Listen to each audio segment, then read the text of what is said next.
சென்னையை உலகத்தரம் வாய்ந்த மாநகரமாக மாற்றி அமைத்திட சர்வதேச கண்காட்சிகள் பன்னாட்டு கூட்டங்கள் நடத்திடும் வகையில் முட்டுக்காடு பகுதியில் கலைஞர் பன்னாட்டு அரங்கம் கட்டப்படும் என்று தமிழக நிதிநிலை அறிக்கையில் தெரிவிக்கப்பட்டுள்ளது. சுய சான்றிதழ் மூலமாக பொதுமக்கள் கட்டட அனுமதி பெறுவதற்கு புதிய வசதி அறிமுகம் செய்யப்படும் என்றும் உடனடியாக பதிவு செய்யப்படும் கட்டடங்களுக்கு கட்டட அனுமதி மற்றும் பணி முடிவு சான்று பெற தேவையில்லை என்றும் அறிவிக்கப்பட்டுள்ளது.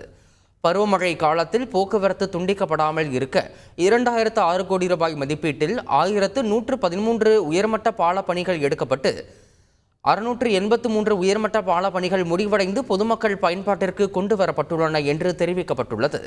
கிழக்கு கடற்கரை சாலையில் திருமான்மியூர் முதல் உத்தண்டி வரை 14.6 கிலோமீட்டர் தொலைவுக்கு போக்குவரத்து நெரிசலை குறைக்கும் வகையில் 4 வழி உயர்மட்ட வழித்தடம் அமைப்பதற்கான சாத்தியக்கூறுகள் ஆராயப்படும் என்றும் அறிவிக்கப்பட்டுள்ளது.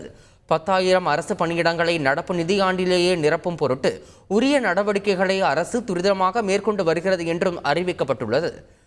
சென்னை சைதாப்பேட்டை தாடண்டர் நகரில் 147 கோடி ரூபாய் செலவில் 95 பி வகை 133 சி வகை குடியிருப்புகள் கட்டுவதற்கு திட்டமிடப்பட்டுள்ளது என்றும் அறிவிக்கப்பட்டுள்ளது. பொதுமக்களின் கோரிக்கைகளுக்கு 30 நாட்களில் தீர்வு காணும் வகையில் மக்களுடன் முதல்வர் என்ற புதிய திட்டம் தொடங்கப்பட்டுள்ளது. இந்த திட்டத்தின் கீழ் இதுவரை 3.5 லட்சம் மக்களுக்கு தீர்வு காணப்பட்டுள்ளது என்று அறிவிக்கப்பட்டுள்ளது. சிறைச்சாலைகளை நவீனமயமாக்கும் திட்டத்தின் கீழ் 104 கோடி ரூபாய் மதிப்பில் திருச்சிராப்பள்ளி மாவட்டம் திருவெரும்பூரில் புதிய உயர் பாதுகாப்பு கொண்ட நவீன சிறைச்சாலை கட்டப்படும் என்று அறிவிக்கப்பட்டுள்ளது. வானிலை முன்னறிவிப்புகள் மற்றும் அதிதிறன் மிக்க விரைவான கணினி சேவைகளை பெற இந்திய விண்வெளி ஆராய்ச்சி நிறுவனத்துடன் புதிய புரிந்துணர்வு ஒப்பந்தம் மேற்கொள்ளப்பட்டுள்ளது என்றும் அறிவிக்கப்பட்டுள்ளது.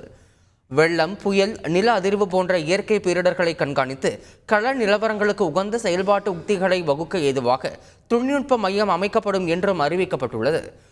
வானிலை முன்னறிவிப்பை வலுப்படுத்தும் வகையில் ராமநாதபுரம், ஏற்காடு ஆகிய இடங்களில் 2C பேன்டாப்லர் ரேடார்கள் 56 கோடி ரூபாய் செலவில் அமைக்க ஒப்புதல் அளிக்கப்பட்டுள்ளது என்றும் அறிவிக்கப்பட்டுள்ளது.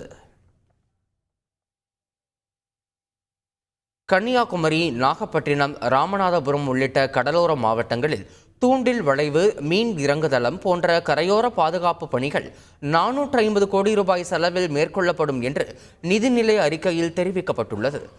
பாலின் தரத்தை உறுதி செய்திட 21 கோடி ரூபாய் மதிப்பில் நவீன கருவிகள் பால் உற்பத்தியாளர்கள் சங்கங்களுக்கும் ஒன்றியங்களுக்கும் வழங்கப்படும் என்று அறிவிக்கப்பட்டுள்ளது. கரூர், ஈரோடு, விருதுநகர் உள்ளிட்ட மாவட்டங்களில் 20 கோடி ரூபாய் செலவில் 10 சிறிய ஜவுளி பூங்காக்கள் அமைக்கப்படும் என்று தெரிவிக்கப்பட்டுள்ளது. 25 கோடி ரூபாய் மதிப்பில் தொழில்நுட்ப ஜவுளி மற்றும் செயற்கை இழை துறைக்கென ஒரு சிறப்பு ஆராய்ச்சி மற்றும் தொழில் மேம்பாட்டு நிதி உருவாக்கப்படும் என்றும் தெரிவிக்கப்பட்டுள்ளது. கைத்தறி மற்றும் கைவினை பொருட்களை காட்சிப்படுத்தும் கண்காட்சி அரங்கம், கைவினை பொருட்களுக்கான வடிவமைப்பு மற்றும் புத்தாக்க மையம், திறந்தவெளி விற்பனை அரங்கம் உள்ளிட்ட புதிய ஒன்றிணைந்த வளாகம் சென்னையில் 4 லட்சம் சதுர அடியில் 227 கோடி ரூபாய் செலவில் நிறுவப்படும் என்றும் அறிவிக்கப்பட்டுள்ளது. கன்னியாகுமரி, நாகப்பட்டினம், ராமநாதபுரம், தஞ்சாவூர், மயிலாடுதுறை, திருவாரூர், செங்கல்பட்டு, விழுப்புரம், திருவள்ளூர், தூத்துக்குடி ஆகிய மாவட்டங்களில் தூண்டில் வளைவு, மீன் இறங்குதளம் போன்ற கரையோர பாதுகாப்பு பணிகள் 450 கோடி ரூபாய் செலவில் மேற்கொள்ளப்படும் என்றும் தெரிவிக்கப்பட்டுள்ளது. தமிழ்நாடு மாநில நெடுஞ்சாலை ஆணையம் அமைக்கும் சட்ட முன்வடிவு நடப்பு கூட்டத்தொடரில் அறிமுகப்படுத்தப்படும் என்றும் அறிவிக்கப்பட்டுள்ளது. செய்திகளை உடனுக்குடன் தெரிந்து கொள்ள உடனே சப்ஸ்கிரைப் பண்ணுங்க.